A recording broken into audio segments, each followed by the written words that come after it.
I don't need you to respect me, I respect me.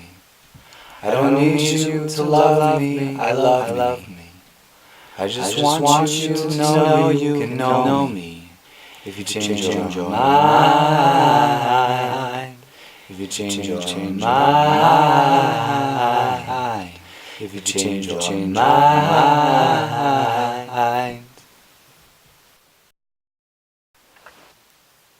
What do I want to talk about today?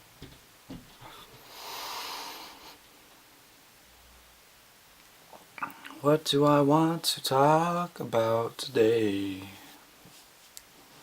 What do I want to talk about today? What do I want to talk about today?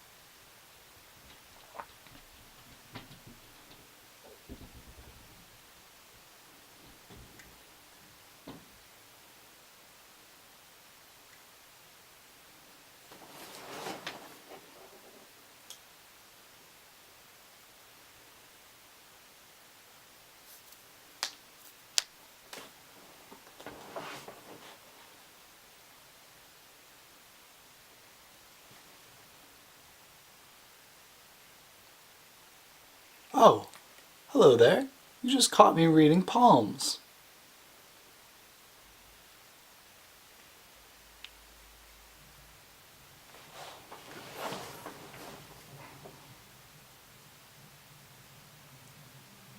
Kinda corny, I know. Kinda silly. Kinda crazy. Kinda loopy. Kinda...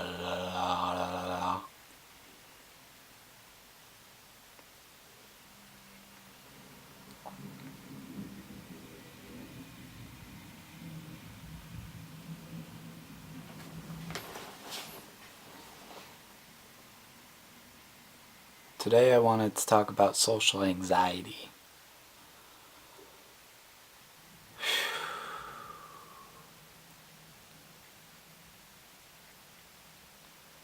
Social anxiety. Social anxiety.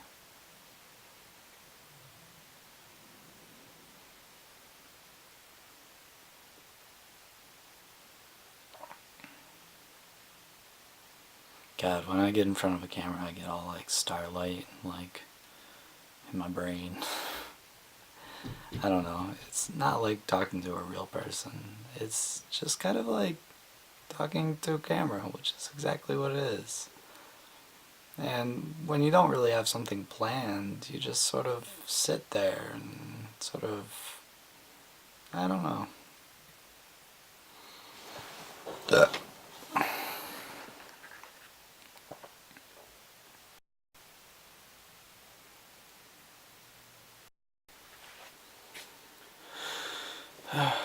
So today I just wanted to read some of my poetry, something that I haven't really done in a while. I know I uploaded a video a while ago and then I kind of rehashed it.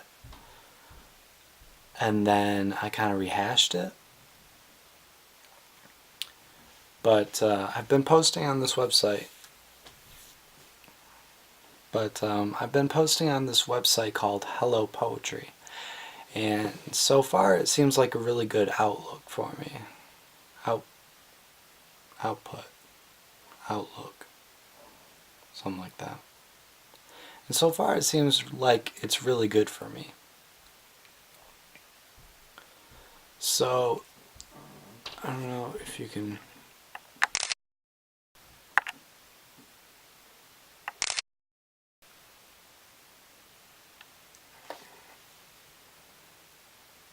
I don't know if you can see that.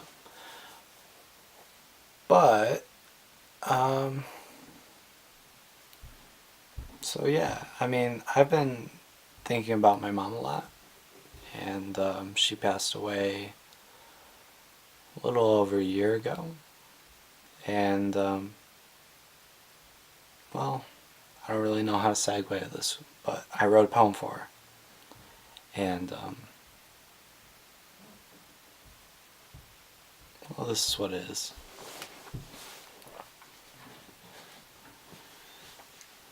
Heart, heart, heart settles for a second or a millisecond more. Dew rises, leaving the world in a smoky haze. This is not a phase, this is just me.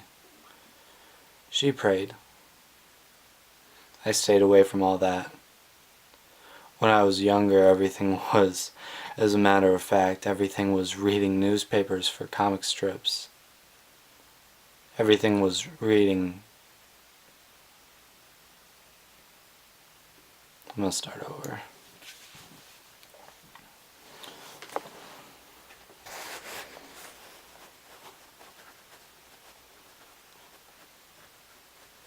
Alright, so this one's called The Dew. Heart settles for a second or a millisecond more. Dew rises, leaving the world in a smoky haze. This is not a phrase. This is just... I'm going to start over again.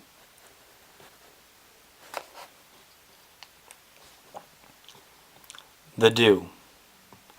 Heart settles for a second or a millisecond more. Dew rises, leaving the world in a smoky haze. This is not a phase.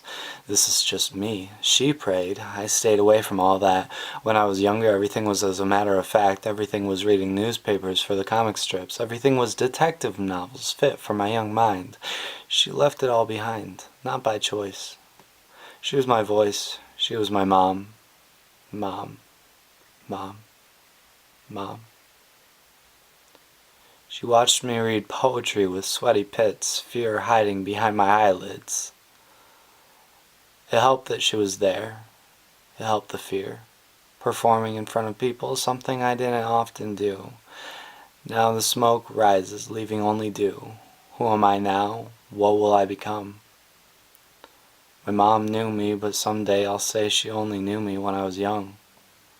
I'm not ready for that. I'm not sure I'll ever be. That day will come and the dew will rise again, the dew behind my eyelids.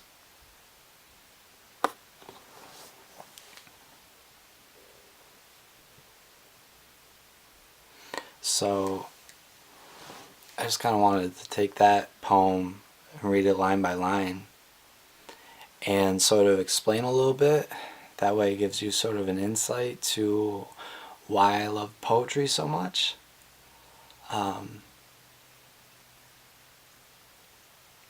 Just because I think it's really good for people to have hobbies, and not only hobbies, but like something that they're passionate about, and I think poetry is a really good outlook for that.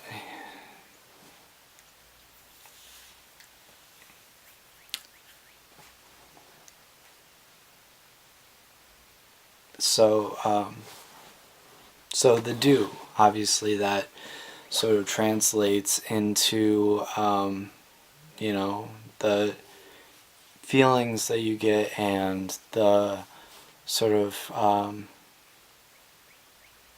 it's crying. It's basically crying.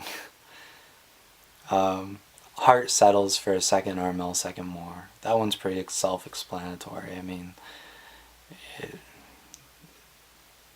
it's also a phrase that I've used in my poetry before.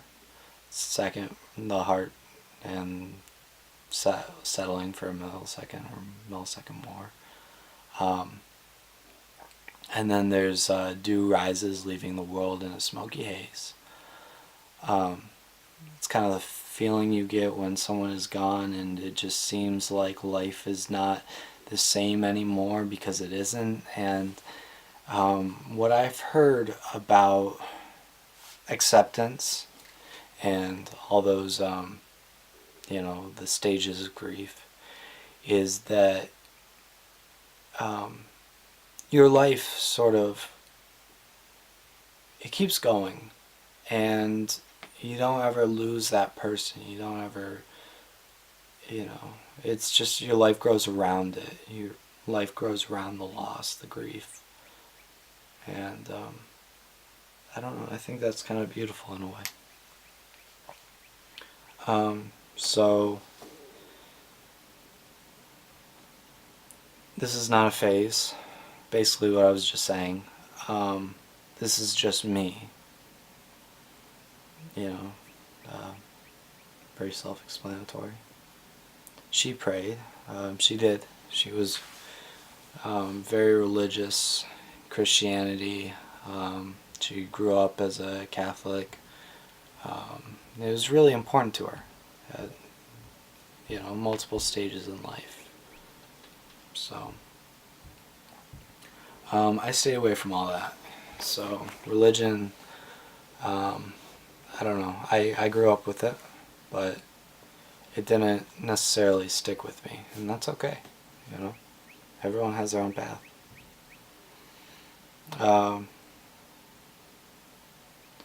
When I was younger, everything was as a matter of fact. I was very to the point, I guess. I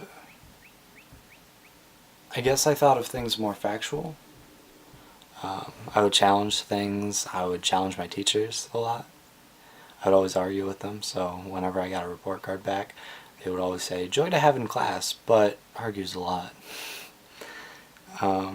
Everything was reading newspapers for the comic strips. That's just about, like that feeling that you have when you start reading a newspaper for the first time and you're like, oh wow, this is the news, and then you go to the comic strips and they're like, this is the news. Like, everything was detective novels fit for my young mind.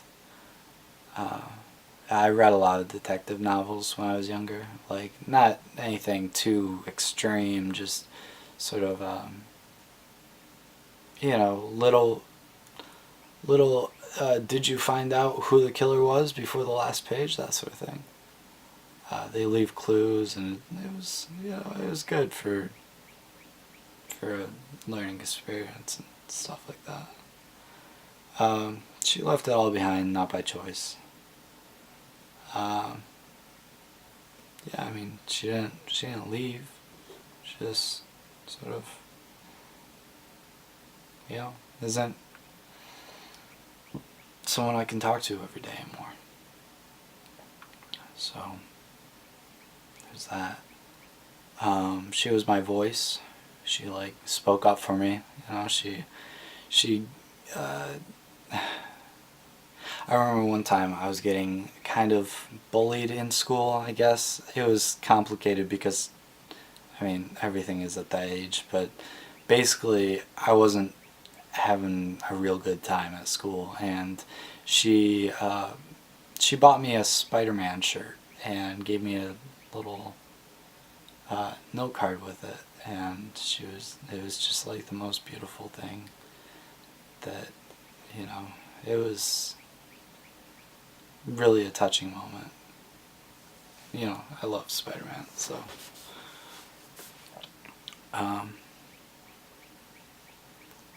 she was my mom, and then I say it again for emphasis 3 times, because every single time that I say it, it gets sort of more sad, but a beautiful sadness, like.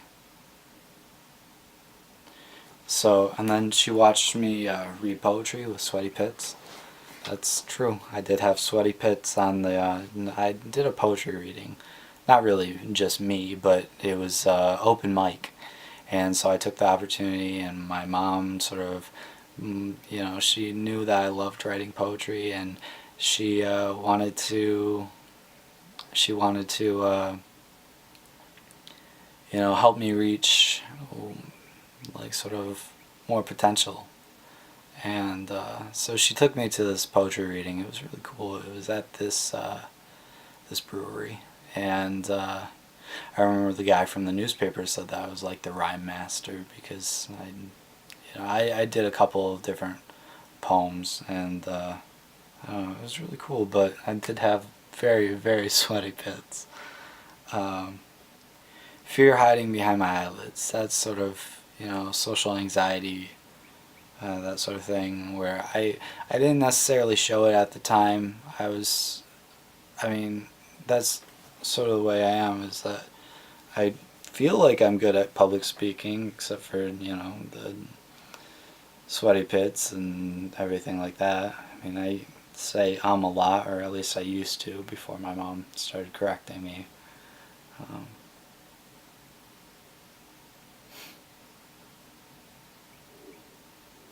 It helped that she was there. It always helped that she was there.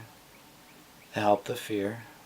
Performing in front of people, something I didn't often do, which I didn't, not at that point in time. And then after that, I started sort of sharing more, and coworkers and people. It's important to get feedback when you're. It's important to get feedback when you're doing something like that. Now the smoke rises, leaving only dew. Crying. Who am I now? What will I become? My mom knew me, but someday I'll say she only knew me when I was young. That's a really hard truth.